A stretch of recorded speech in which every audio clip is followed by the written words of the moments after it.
राधे राधे दोस्तों, टिप्स की दुनिया में आप सभी का बहुत बहुत स्वागत करती हूँ।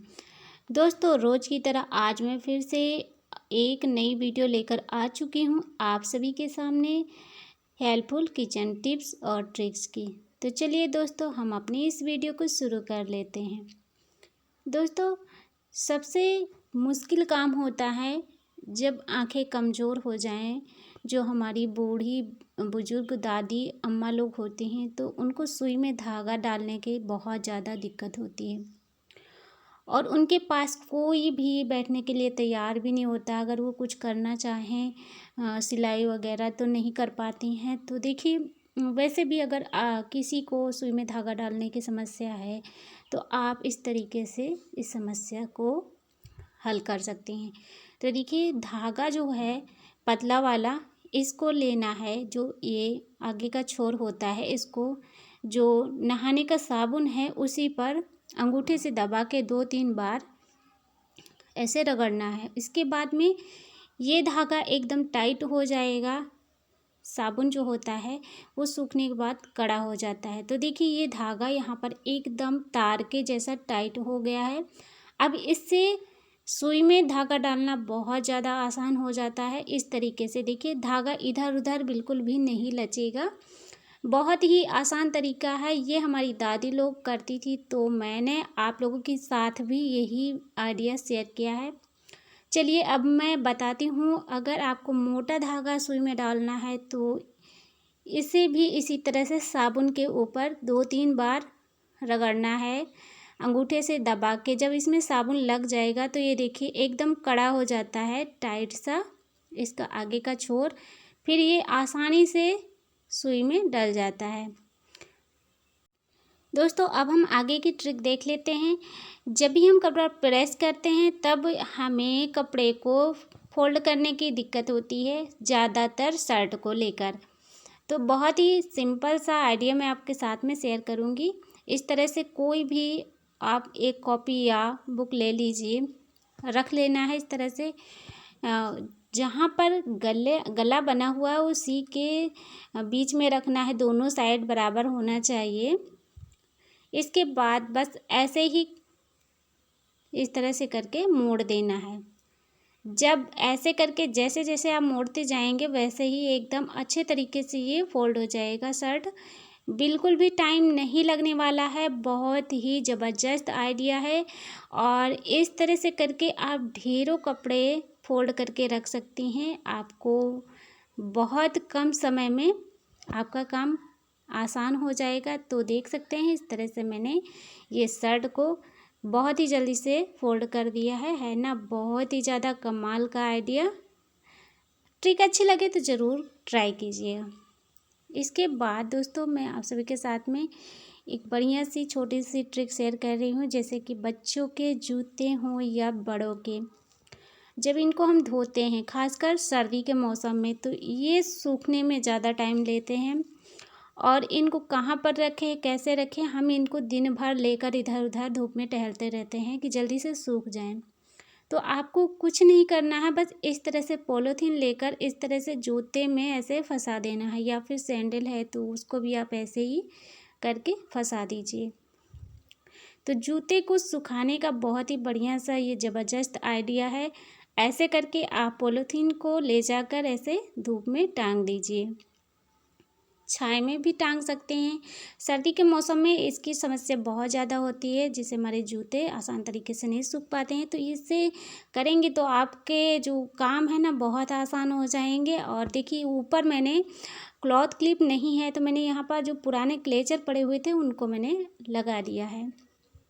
चलिए दोस्तों, अब हम देख लेते हैं अपनी अगली टिप्स क्या है। इस तरीके से जब हम अपना टेडी बियर धुलते हैं तो उसको सुखाने की समस्या होती है, तो इसको भी ऐसे ही करना है। मैंने यहाँ इसको जैसे कि स्कूल बैग होता है बच्चों को पहनाते हैं उसी तरह से मैंने इसके हाथ में फंसा दिया है पॉलीथीन को।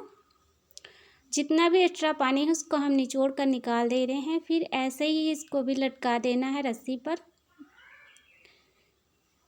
गर्मी के मौसम में दिक्कत नहीं होती, लेकिन सर्दियों के मौसम में ऐसे करेंगे आप तो आपका काम बहुत ज़्यादा आसान हो जाएगा। इस तरह से करके ये हमारा टेडी बेयर सूख चुका है। अब हम इसको रख देंगे। इसके बाद दोस्तों चलिए हम देख लेते हैं अपना अगला टिप्स। दोस्तों इस तरीका जो स्टेपलर होता है, इससे हम कांटे लगाते हैं कॉपी वगैरह में। तो देखिए ऐसे कांटे अगर कहीं ज़्यादा लग जाती है या फिर हमें कांटे निकालना हो तो हमें नाखूनों की हेल्प लेनी पड़ती है। तो इसके लिए मैं आपको ये बहुत ही बढ़िया सा छोटा सा आइडिया बताऊंगी। इसी स्टेपलर की सहायता से, इसमें देखिए ये पीछे ये कांटे निकालने वाला बना होता है, इसको ऐसे करके फंसाना है और ये कांटी बहुत आसानी से निकल जाएगी। ये देखिए। तो अगर अभी तक आपको नहीं पता था इसके बारे में तो आपको ये जानकारी देखकर अच्छी लगी होगी, आप भी ऐसे कर सकते हैं। चलिए अब हम देख लेते हैं अपनी अगली टिप्स। इस तरह से साबुन जो होता है नहाने का दोस्तों हर घर में पाया जाता है। अगर हम कहीं जाते हैं सफ़र में तो इस तरह से साबुन हाथ धोने के लिए, नहाने के लिए ज़रूर लेकर जाते हैं। तो दोस्तों इतना बड़ा साबुन नहीं ले जाना है आपको। मैं एक छोटा सा आइडिया बताती हूँ। इस तरह से छिलनी लेकर इस तरह से थोड़ा थोड़ा करके इसको छील लेना है। तो इसमें जो छोटा छोटा सा टुकड़ा निकल रहा है इसको हम इकट्ठा कर लेंगे और ये हमें सफ़र में ले जाने के लिए बहुत ज़्यादा अच्छा रहेगा। इसको आप किसी भी डिब्बी में भर के ले रख लीजिए या फिर किसी भी पॉलीथीन या कागज़ वगैरह में लपेट कर रख सकते हैं। दोस्तों जो मार्केट में मिलते हैं हाथ धोने के लिए सब छोटे छोटे से कागज़ के टुकड़े वाले, तो बहुत ज़्यादा महंगे होते हैं। तो ऐसे करके आप अपने काम को आसान कर सकते हैं बिना किसी खर्च के, और आसान भी रहता है। तो आपको इस तरह से पूरा साबुन ले जाने की ज़रूरत नहीं है। हाथ धोने के लिए इतना ही काफ़ी है। जब आपको हाथ धुलना हो तो ऐसे करके थोड़ा सा टुकड़ा लेना है पानी डालकर। ये देखिए आपको मैं धोकर भी दिखा रही हूँ, इस तरह से करना है और आपका काम हो जाएगा।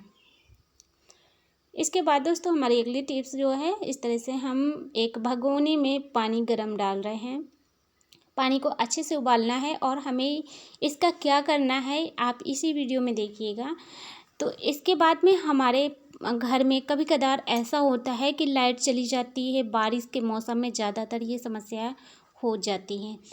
तो हमारे कपड़े सूखते नहीं हैं या फिर प्रेस नहीं रहते हैं, तो आप ये जुगाड़ कर सकती हैं। पानी को खौला लेना है, फिर किसी भी बर्तन में रख के आप अपने कपड़े को प्रेस कर सकते हैं। तो देखिए मैं यहाँ पर दिखा रही हूँ ये शर्ट को प्रेस करके, टी शर्ट को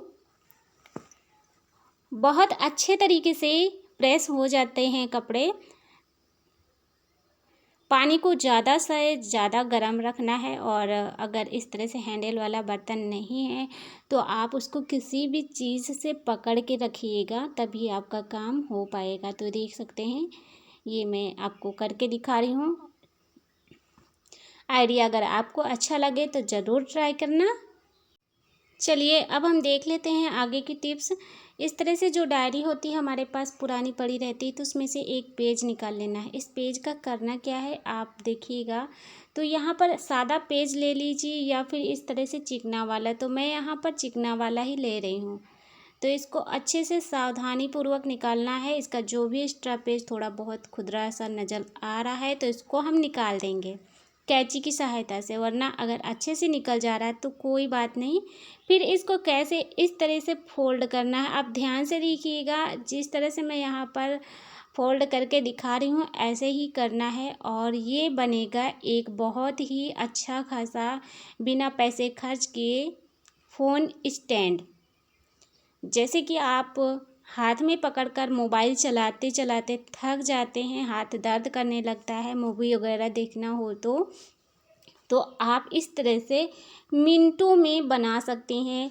हर घर में इस तरह से कॉपी वगैरह पड़ी रहती है, तो उसमें से एक पेज निकाल लीजिए। ऐसा नहीं है कि मैंने यहाँ पर चिकना वाला पेज दिखाया तो आपको ऐसा ही लेना है, बस थोड़ा सा टाइट होना चाहिए पेपर।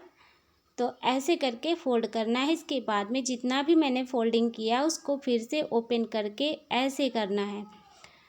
जब आप वीडियो में ध्यान से देखेंगे तभी आपको ये बनाने का आइडिया मिलेगा।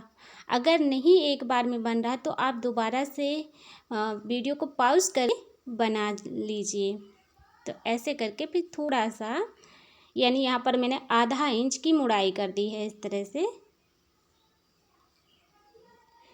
अब ये बहुत ही अच्छा खासा फ़ोन स्टैंड बनकर तैयार हो चुका है। आपको मैं यहाँ फ़ोन लगा के दिखा रही हूँ, बिल्कुल भी फ़ोन नहीं गिरेगा। बहुत अच्छे तरीके से एकदम टाइटली रुका रहता है। तो ये देखिए, पीछे की साइड भी देख लीजिए कैसे है, ये किस तरह से दिखता है, देखने में अच्छा लगेगा। और आप ढेरों बना सकते हैं, अपने आस पड़ोस में भी बना के दे सकते हैं हर किसी को। आज की वीडियो अगर आपको अच्छी लगी हो तो शेयर करना। उम्मीद करती हूँ जितने भी टिप्स और ट्रिक्स दिखाए हैं कहीं ना कहीं आपके जीवन में ज़रूर काम आएंगे। थैंक